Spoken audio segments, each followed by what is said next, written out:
Assalamualaikum warahmatullahi wabarakatuh.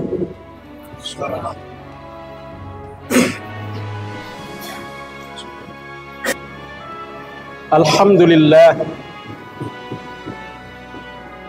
Alhamdulillahilladzi nahmaduhu wa nasta'inu wa nastaghfiruh. Wa na'udzu billahi min shururi anfusina wa min sayyiati a'malina. May yahdihillahu fala mudilla lahu wa may yudlilhu fala hadiya lahu. Asyhadu an la ilaha illallah wahdahu la syarika lahu wa asyhadu anna Muhammadan abduhu wa rasuluh. Allahumma salli wa sallim wa barik ala Sayyidina Muhammadin wa ala alihi wa ashabihi wa man tabi'ahum bi ihsanin ila yaumiddin. Amma ba'du fa ya ibadallah, usikum wa nafsi bi taqwallah wa ta'atihi la'allakum tuflihun. Qala Allah ta'ala fil Qur'anil Karim, a'udzu billahi minasy syaithanir rajim. Bismillahirrahmanirrahim. Ya ayyuhallazina amanu taqullaha haqqa tuqatih wa la tamutunna illa wa antum muslimun. Sadaqallahul azim. Hadirin jemaah Jumat rahimakumullah. Bersyukur kita kepada Allah Subhanahu wa taala atas segala limpahan rahmat dan karunia yang Allah berikan kepada kita. Allah berikan kita nikmat iman, Allah berikan kita nikmat kesehatan, Allah berikan kita nikmat kesempatan, dan banyak lagi nikmat lain yang tidak dapat kita hitung jumlahnya. Wa in ta'uddu nikmatallahi la tuhsuha. Kalau kamu menghitung nikmat-nikmat yang telah Allah berikan kepadamu, kamu tidak akan pernah mampu untuk menghitungnya. Oleh karena itu, sebagai ungkapan syukur kita kepada Allah, mari kita senantiasa melaksanakan perintah-perintah Allah, menjauhi segala larangan-larangannya. Berselawat kita kepada baginda Nabi Muhammad sallallahu alaihi wasallam. Allahumma salli ala Sayyidina Muhammad wa ala ali Sayyidina Muhammad. Mudah-mudahan dengan banyak berselawat kepada beliau, mudah-mudahan kita mendapatkan syafaatnya dan bersama-sama dengan beliau serta umat-umat dan pengikutnya di dalam surganya Allah Subhanahu wa ta'ala. Hadirin jemaah Jumat rahimakumullah. Di dalam penciptaan manusia di atas permukaan bumi ini, Allah sudah memberikan tugas kepada kita semua, bahwa kita diciptakannya adalah untuk mengabdi kepada Allah Subhanahu wa ta'ala.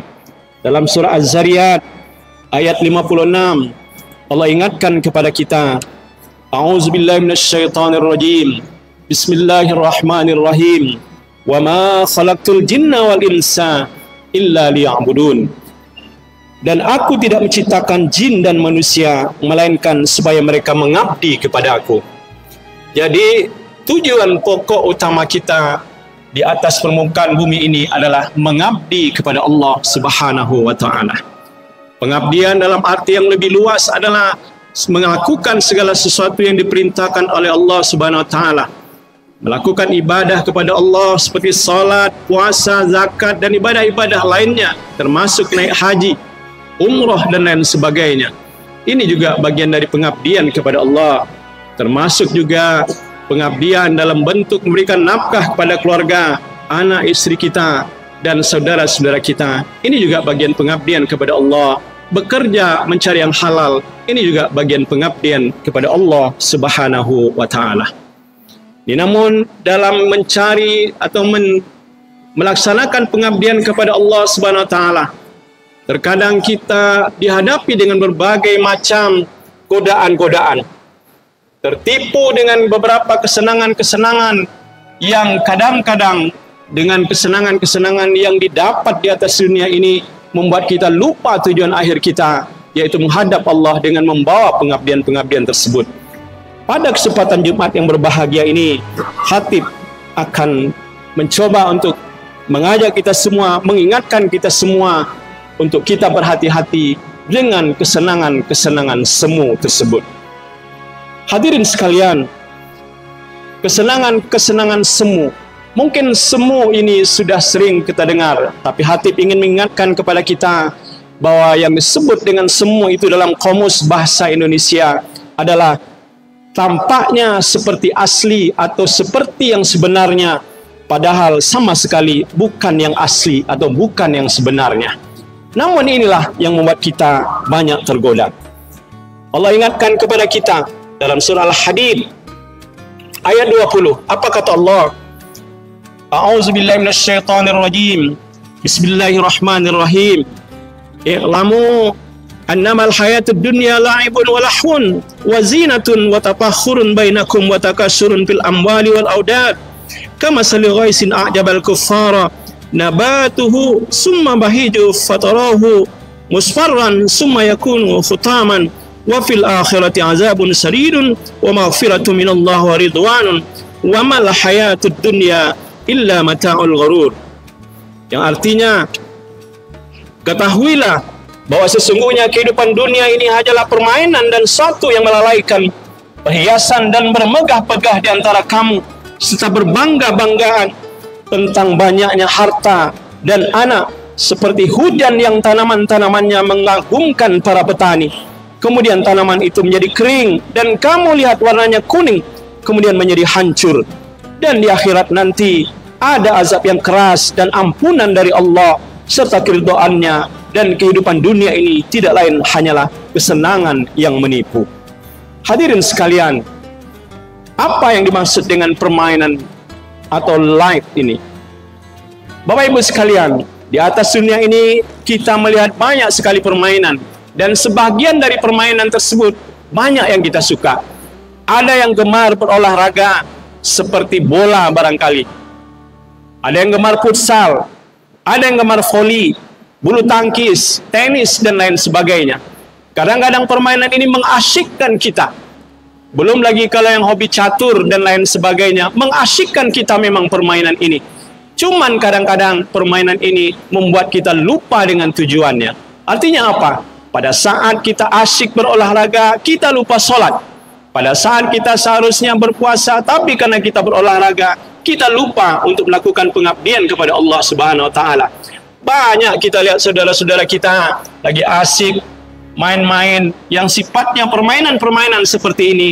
Mereka melalaikan ibadah-ibadah kepada Allah, salat dan lain sebagainya. Inilah yang diingatkan oleh Allah. Tujuan hidup kita adalah untuk mengabdi kepada Allah Subhanahu wa Ta'ala. Jangan sampai permainan ini membuat kita lalai dari mengingat Allah Subhanahu wa Ta'ala.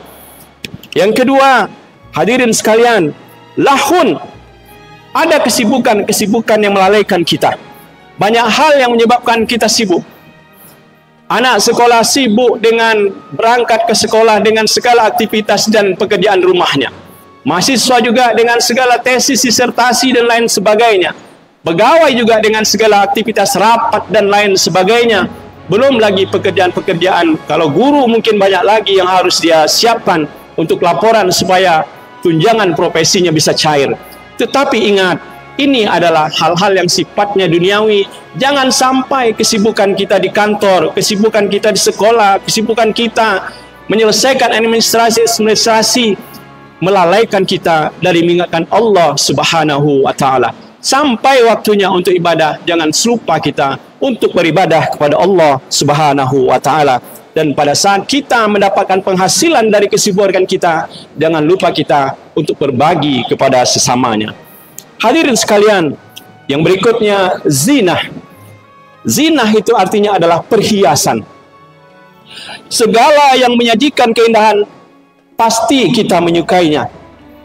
Ada emas, permata dan lain sebagainya. Ini juga akan mendatangkan kebahagiaan untuk kita semua. Namun jangan sampai karena kita ingin mencari perhiasan yang banyak, atau karena kita punya perhiasan yang banyak, lalu kita lalai dari mengingat Allah Subhanahu wa Ta'ala. Kalau seandainya kita punya emas yang banyak, perhiasan yang banyak, ingatlah ada zakat yang wajib kita keluarkan di sana. Inilah nanti berkah dari perhiasan-perhiasan tersebut, supaya bisa berbagi kebahagiaan kepada orang-orang yang membutuhkannya. Yang berikutnya hadirin sekalian, yang keempat adalah tafakhur. Apa itu tafakhur? Tafakhur ini adalah saling berbangga. Ada macam-macam yang bisa kita banggakan, yang kadang-kadang ini terjadi di lingkungan kita. Ada bangga dengan peningkatan status kita, status sosial kita, status pengetahuan kita, kedudukan kita, promosi dan lain sebagainya, membuat kita bangga dengan apa yang kita dapatkan itu. Memang pada dasarnya tidak ada yang tidak akan bangga dengan mendapatkan itu semua, karena biasanya dengan kenaikan promosi, jabatan dan lain sebagainya akan membuat penghormatan dan penghargaan juga akan berbeda didapatnya. Fasilitas juga akan berbeda didapatnya. Tetapi ingat, apa yang didapatkan pada saat itu ada batasnya, ada jangka waktunya, ada limitnya. Kita mungkin mendapatkan fasilitas yang mobil, rumah jabatan dan lain sebagainya, mungkin pada saat kita menjabat, setelah itu mungkin negara akan mengambilnya lagi. Oleh karena itu, hadirin jemaah Jumat yang berbahagia, jangan sampai pada saat kita mendapatkan penghargaan-penghargaan atau fasilitas-fasilitas tersebut membuat kita lupa kepada Allah Subhanahu wa Ta'ala. Ingatlah, bagi Allah tidak ada yang mustahil. Apabila Allah mengatakan jadi, maka jadilah dia. Apabila dia ingin mengangkat derajat seseorang, terangkatlah derajatnya. Namun sebaliknya, apabila dia ingin menjatuhkan seseorang, mudah sekali bagi Allah Subhanahu wa Ta'ala. Tetapi apabila kita mendapatkan fasilitas-fasilitas tersebut, ingatlah, semua itu adalah amanah dari Allah Subhanahu wa Ta'ala, dan gunakanlah untuk jalan menuju keridhaan Allah Subhanahu wa Ta'ala.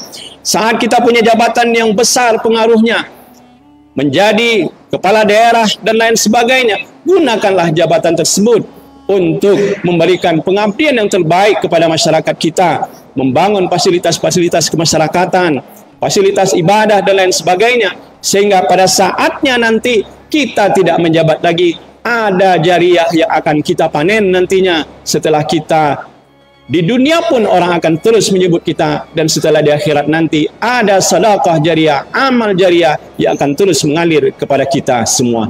Inilah tafakhur, berbangga dengan apa yang kita punya itu, tetapi kita bangga dengan apa yang sudah kita buat untuk di jalan Allah Subhanahu wa Ta'ala. Kemudian yang membuat kita lalai juga kadang-kadang adalah takassur fil amwal wal amwat. Bangga kita dengan punya harta dan punya keturunan. Bangga kita dengan mobil yang mewah, bangga kita dengan rumah yang bagus, bangga kita dengan gaji yang besar, bangga kita anak-anak kita sudah menjadi orang-orang yang hebat. Tetapi ingat, semua ada batasnya, semua ada limitnya. Idza jaa ajaluhum la yastakhiruna sa'atan wa la yastaqdimun. Apabila sudah sampai batasnya, ajal itu artinya adalah batas.